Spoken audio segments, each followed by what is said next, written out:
संवेदनशीलताएं हैं और प्रत्येक व्यक्ति के लिए उसके जीवन का महत्वपूर्ण द्वंद्व है और हर एक को अपना द्वंद्व देख लेना चाहिए कि मेरा द्वंद्व क्या है।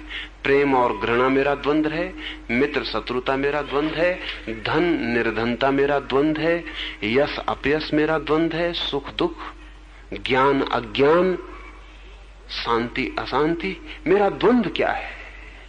और जो भी आपका द्वंद्व हो, कृष्ण कहते हैं उस द्वंद्व में समबुद्धि को उपलब्ध होना मार्ग है। ध्यान रहे, दूसरे के द्वंद्व में आप समबुद्धि को बड़ी आसानी से उपलब्ध हो सकते हैं, अपने ही द्वंद्व का सवाल है। दूसरे के द्वंद्व में आपको समबुद्धि लाने में जरा भी कठिनाई नहीं पड़ेगी। आप कहेंगे कि बिल्कुल ठीक है। अगर आपकी जिंदगी में कभी यश का ख्याल नहीं पकड़ा,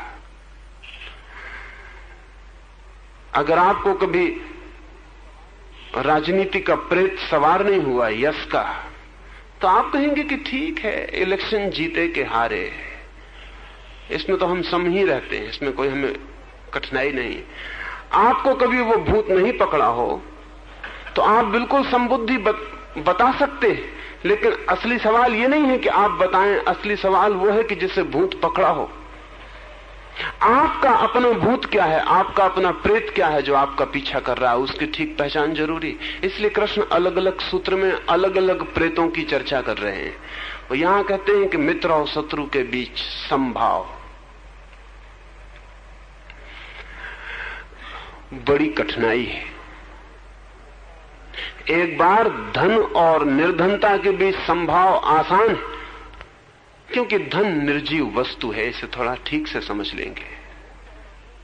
एक बार यश और अपयश के बीच संभाव आसान है, क्योंकि यश और अपयश आपकी निजी बात है।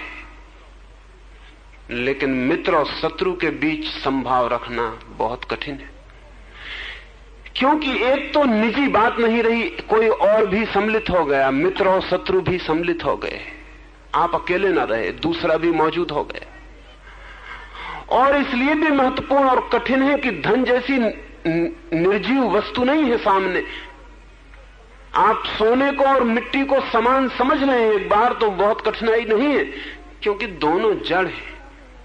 लेकिन मित्र और शत्रु दोनों जीवंत हैं, चेतन हैं, उतने ही जितने आपके ही तल पर खड़े हुए लोग हैं, आप जैसे ही लोग हैं। कठिनाई जटिलता ज्यादा है। इसलिए मित्र और शत्रु के बीच संभाव रखने की क्या प्रक्रिया होगी? कौन रख सकेगा मित्र और शत्रु के बीच संभाव? उसको ही कृष्ण योगी कहते हैं। कौन रख सकेगा?